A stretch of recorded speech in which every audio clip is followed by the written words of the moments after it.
Perhaps Jamie Lou will help you not only with food, not only with your body, but with your soul too. Yes, Jamie Lou, have you got something there? I don't know, is it 15 exercise of power at the lowest possible? Is it on 218? Yes, on 218, that's right, 218. 218, that's a good beginning, getting to the right page. Yep. 218, exercise of power at the lowest possible cost? Yeah, no, it's actually, you're making life much too complicated for yourself. It's the very top of 218. Generally speaking? No, further.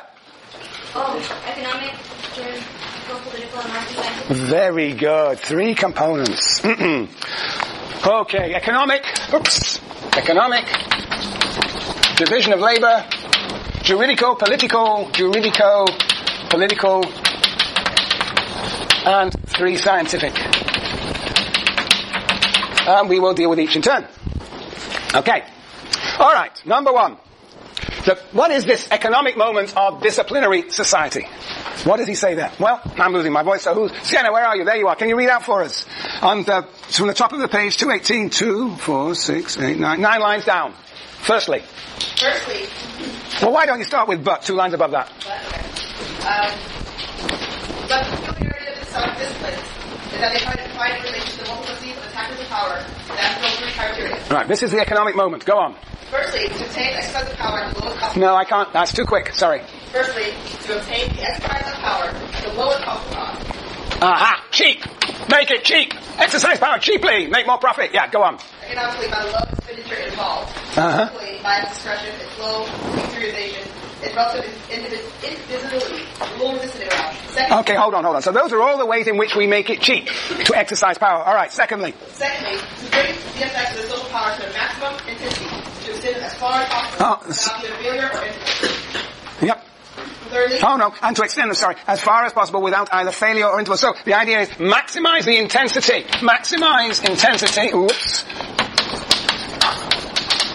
Of power, so you can actually extract as much possible labor from people to intensify the work process. Okay, make it cheap, maximize intensity, and go on. Thirdly, to lead this economic growth of power with the output of the apparatus, educational, military, industrial, or medical, within which it is exercised. In short, to increase both the facility and utility of all the elements of it. Okay, and third is to maximize utility. To focus on what it is that has to be produced. Whether it's making cars, or whether you're producing military weapons, or whether you're actually fighting a war. Because the idea is to maximize utility, intensity, and make it as cheap as possible. Yes, very good. So that is the idea of these disciplinary powers that, for example, would operate within a factory. And if you look, where is it? There is a page where, on page actually 221, he actually refers to Marx's account in the volume 1 of Capital about the factory. The way that, in fact, one can see that as a form of discipline, though Marx doesn't talk about it in those terms, can see it as a form of disciplinary power, the division of labor in the factory, pursuing intensity, utility, and cheapness. And what does he say? That this disciplinary power that is necessary for the division of labor to operate, this disciplinary power with this economic moment of the disciplinary society, he says something, it corresponds to what? It corresponds to the rise of what? Hands up. I heard somebody say something. The rise of? Case number 2. Well, what do you think it corresponds to the rise of? This division of labor concerned with cheapness, utility, and intensity, Jenny. The rise of capitalism. It corresponds to the rise of capitalism. What does Marx, or what does Foucault say about the rise of capitalism and disciplinary power? There's some wonderful pages here. What does he say? What does he say about that? Anybody noticed anything? When he talks about, what is the essence of capitalism? It is the accumulation of capital, producing more and more capital. Yes. And the subjugation of labor. What does Foucault say about that in this book?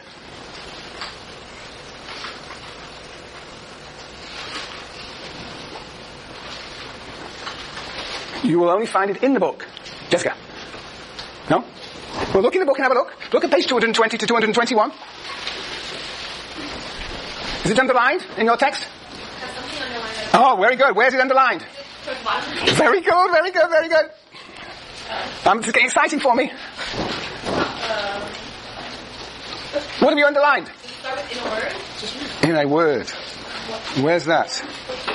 Oh, there it is. That's very interesting. Yeah, that's a beautiful passage. You have very good reason to underline it. The passage starting with, in short, to substitute for a power that is manifested through the brilliance of those who exercise it, a power that insidiously objectifies those on whom it is applied to form a body of knowledge about these individuals rather than to deploy the ostentatious signs of sovereignty. In a word, the disciplines are the ensemble of minute technical inventions that made it possible to increase the useful size and multiplicities, that is the division of labor, by decreasing the inconveniences of the power, which, in order to make them useful, must control them. This is a beautiful definition of the disciplines. Magnificent. This is Foucault at his brilliant best. So I'm glad you underlined it, but that's not what I was looking for. I was looking for the link between disciplinary power and capitalism. Conrad.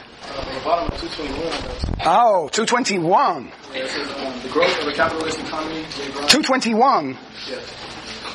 The growth of a capitalist economy. Oh, there you are. That's right. Go on, read it. Why not? The growth of a capitalist economy gave rise to the specific modality of disciplinary power, whose general formulas, techniques of submitting forces and bodies, in short, political anatomy, could be operated in the most diverse political regimes, apparatuses, or institutions. Right, so capitalism gave rise to the disciplinary powers that operated in all institutions. Very good. But actually, I was looking at what capitalism may require. Capitalism gave rise to disciplinary powers. Shoot. Madeline, thank you.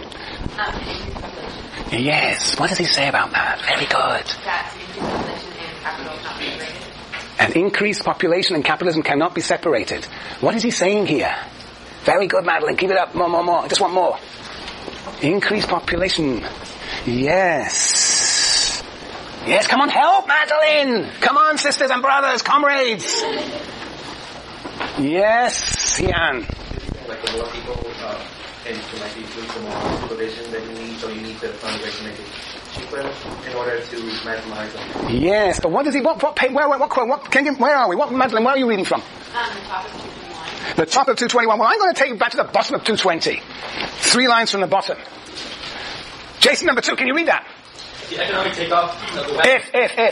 If the economic takeoff of the West began with the techniques that made possible the accumulation of capital. Techniques that made possible the accumulation of capital. There's a disciplinary technique that made possible capitalism. Go on. It might perhaps be said that the methods for administering the accumulation of men made possible political takeoffs in relation to the traditional, ritual, costly, violent form of power, which soon fell into disuse and was superseded by a subtle calculated technology. The accumulation of men. Oh, it might possibly be said that the methods for administering the accumulation of men made possible a political takeoff in relation to the traditional da-da-da-da. Go on. In fact, the two processes, the accumulation of men... The accumulation of men, and the accumulation of capital... And the accumulation of capital... Cannot be separated. Cannot be separated. That's where you were, Madeline. Right. Brilliant. Yes. Go on. It would not have been possible to solve the problem of the accumulation of men without the growth of an apparatus of production capable of both sustaining them and giving them. Oh, just say that again. It's so wonderful. It would not have been possible to solve the problem of the accumulation of men without the growth of an apparatus of production capable of both sustaining them and using them. Very good. It would not have been possible to solve the problem of the accumulation of men. What's the problem of the accumulation of men and women? Sorry, where hands up? Is that the problem of the accumulation of men and women? Yes, now that's the Marxian view of the matter. But yes, Courtney. Candy. Andy. Can you promise that you will always sit next to Jason number 2? I can't promise it. Okay, very good, very good. We're not subjecting you to disciplinary power. Yes, Andy. Maintaining order with so many men. Yes, but what does maintaining order mean? Very good. Yes.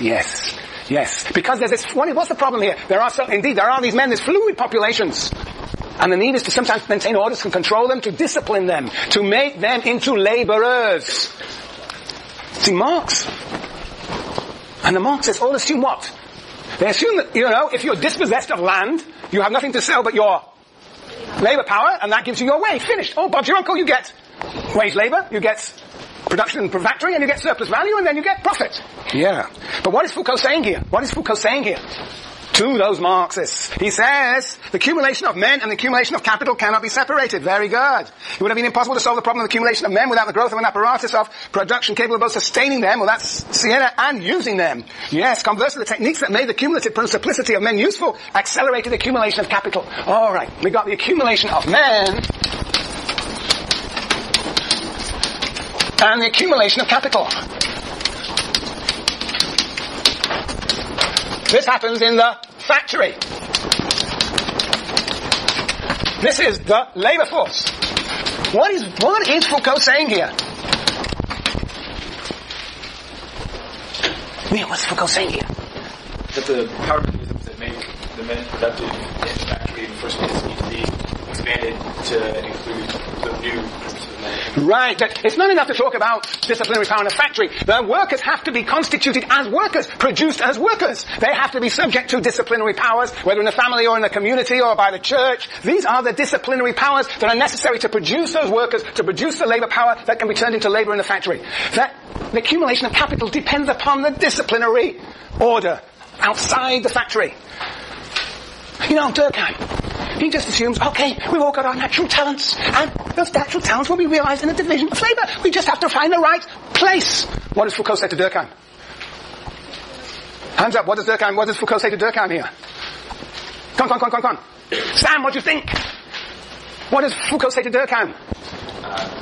He said the institution will create the individuals who will slot into the division of labor. Just as it says to Marx, you have to create those individuals that will...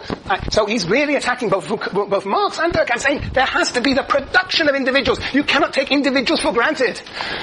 Cannot take those natural talents for granted. Very good.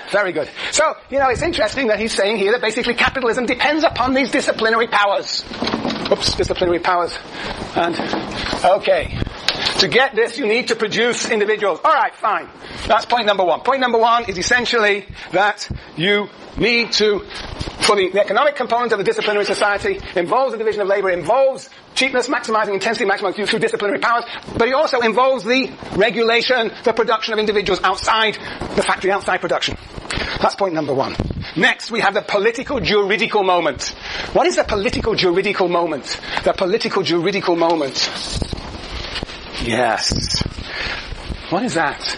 The political-juridical moment of disciplinary society. What is he saying here? Anybody figure this out? Madeline, you've been doing so well. Have you figured that number 2 out?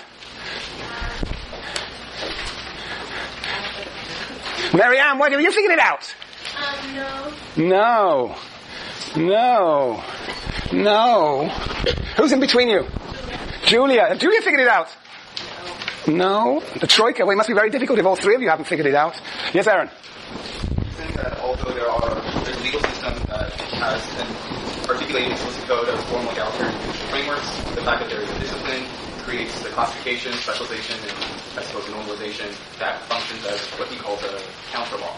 So, in fact, even though there's an egalitarian legal framework, when there's discipline, it doesn't function. There's an articulation of that's a beautiful word, articulation. Egalitarian judicial framework, because of the existence of disciplines, like the institution of disciplines like medicine or health and prisons, etc., that because of the way that they classify, normalize, etc., it creates a sort of unequal, inequality. Yes. Yeah. Interesting. Yeah.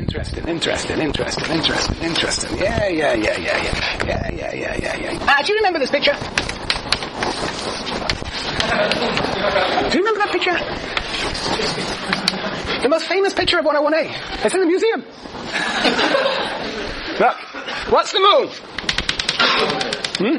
Parliament. That is the democratic moment, you might say. The democracy. And there's also a judicial system, that perhaps Lenin doesn't spend much time. Judiciary. And what Aaron may have been getting at is that these things only operate. We think, what a wonderful society we live in. We are democratic. We have a democracy, a liberal democracy. We elect, our leaders every few years. And we have a judicial system that recognizes the rights of individuals. Foucault says to these picture, he says what? That this only operates because what? This only works because... Jason? People have been normalized because there are these disciplinary powers in what we might call civil society that support this system. It's only because people are being contained, normalized, surveilled and examined in these various institutions, contained in these institutions, that liberal democracy and judiciary, without these, what would happen without these? What would happen without these institutions?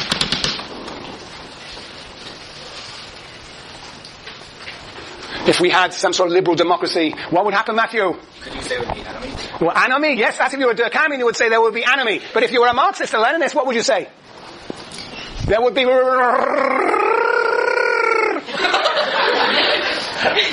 revolution. You see, Lenin was right. Because he didn't see these things, they didn't exist, and therefore, indeed, democracy and judiciary would spread rights and would spread revolution. Foucault says, well, yes, in theory you were right, Lenin, but what